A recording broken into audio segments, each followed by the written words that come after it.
한국 우주개발의 지평을 본격적으로 누리호가 열었습니다. 누리호의 발사 성공으로 한국은 세계 7대 우주강국에 들어서게 되었고 본격적인 우주시대의 서막을 열게 되었는데요. 누리호의 성과는 한국이 우주개발에 뛰어들겠다고 선언한 지 20년도 채 안 되는 짧은 시일 내에 이뤘다는 점에서 한국의 기술적 잠재성이 얼마나 대단한지를 보여주는 지표가 되고 있습니다.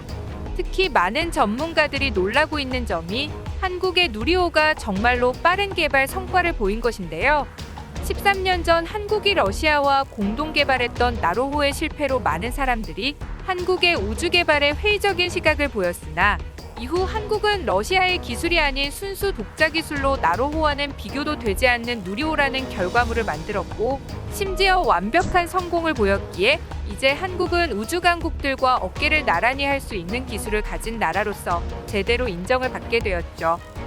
하지만 이런 한국의 성공을 가장 탐탁치 않게 여기고 있는 나라 중 하나가 대만입니다.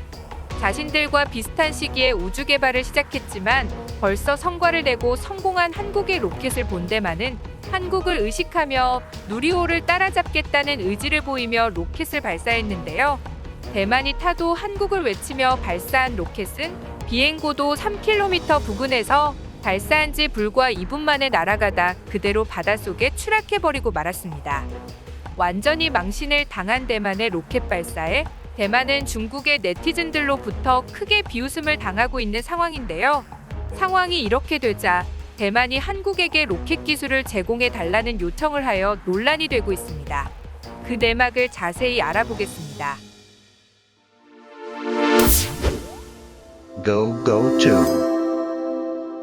얼마 전 발사한 한국의 누리호의 성공은 전 세계의 이목을 집중시켰습니다.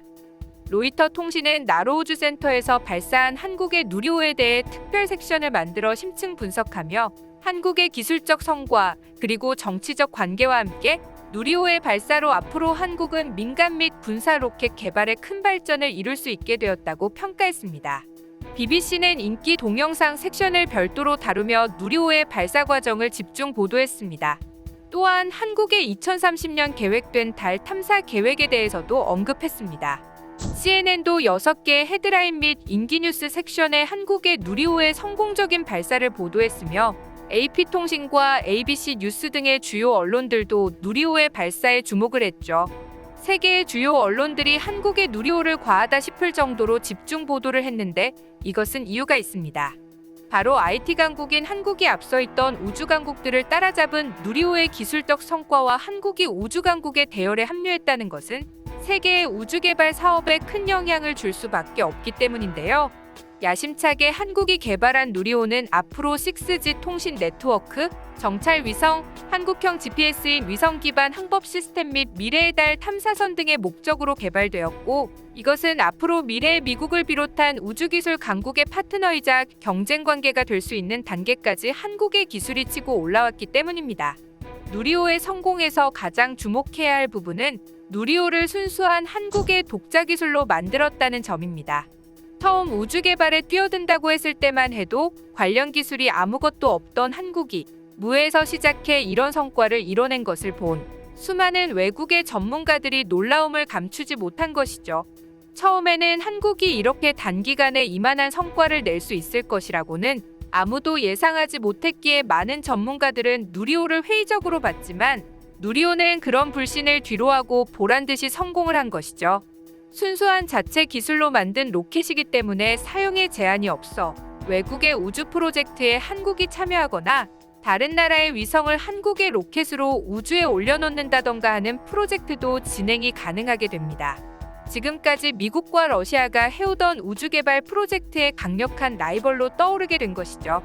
또한 군사적으로 응용한다면 ICBM 같은 대륙간 탄도미사일로도 개조가 가능하며 한국은 미사일 사거리 제한이 완전히 사라졌기 때문에 누리호를 베이스로 ICBM을 개발한다면 중국 전역이 한국의 미사일 사정거리 안에 들어올 수 있기 때문에 중국은 한국의 미사일 기술에 바짝 긴장 상태에 놓일 수밖에 없는 상황이 되었습니다. 한국의 기술력이 어디까지 올라왔는지 확인할 수 있게 된 누리호의 성공은 민간 부문, 군사 부문 모든 면에서 정말 큰 의미가 있는 성과라고 할 수 있습니다. 대만은 이런 한국의 성과에 엄청난 초조감을 보이고 있습니다.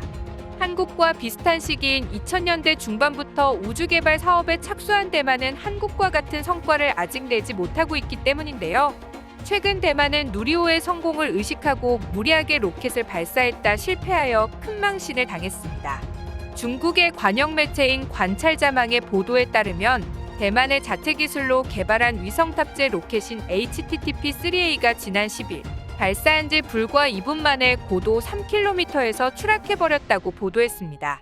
대만의 로켓 연구센터에 따르면 원래는 고도 12km까지 이동해 총 8분간은 비행할 예정이었다고 밝혔지만 목표의 4분의 1밖에 달성하지 못한 명백한 발사 실패였습니다.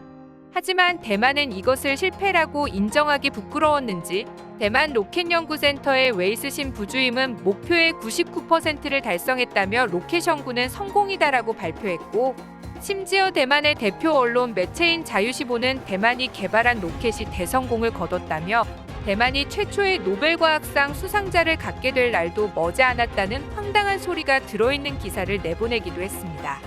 차이잉원 대만 총통도 로켓 발사와 관련해 역사적인 순간이라고 평가하기도 했습니다.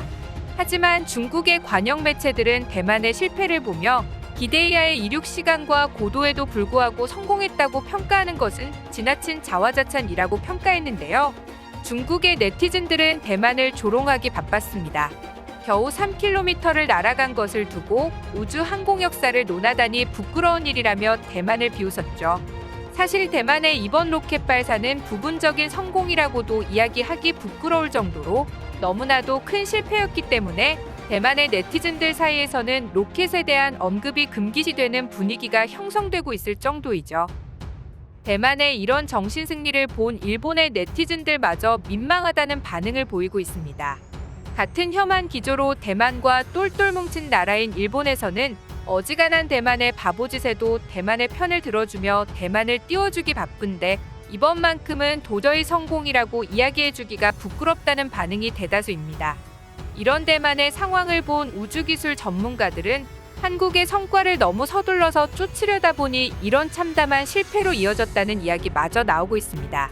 너무 무리하게 한국의 성과를 의식하고 뒤쫓던 대만이 한국과의 기술 격차를 생각하지 않고 무리수를 두며 로켓을 발사했다고 지적한 것입니다.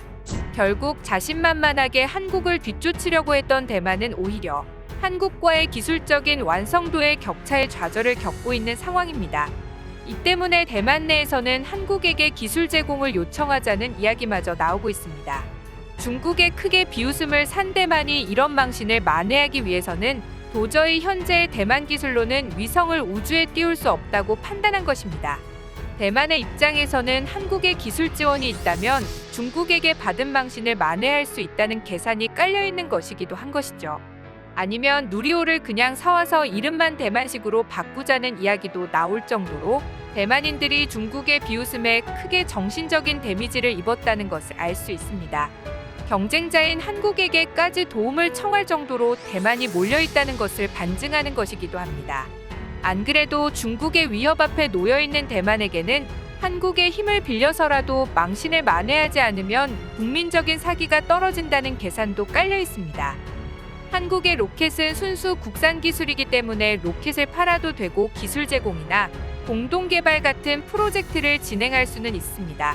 하지만 상대방이 신뢰할 수 있는 국가여야 한다는 전제가 뒷받침이 되어야 하는데요. 공동 개발이나 로켓을 판매한다고 해도 대만이 한국의 기술을 훔치려는 시도를 하지 않는다는 보장이 없기 때문에 대만에 이런 제안이 들어온다 해도 한국은 신중하게 판단하지 않으면 안 될 것입니다. 오늘 준비한 소식은 여기까지입니다. 시청해주셔서 감사합니다. 구독과 좋아요는 양질의 컨텐츠를 만드는 힘이 됩니다.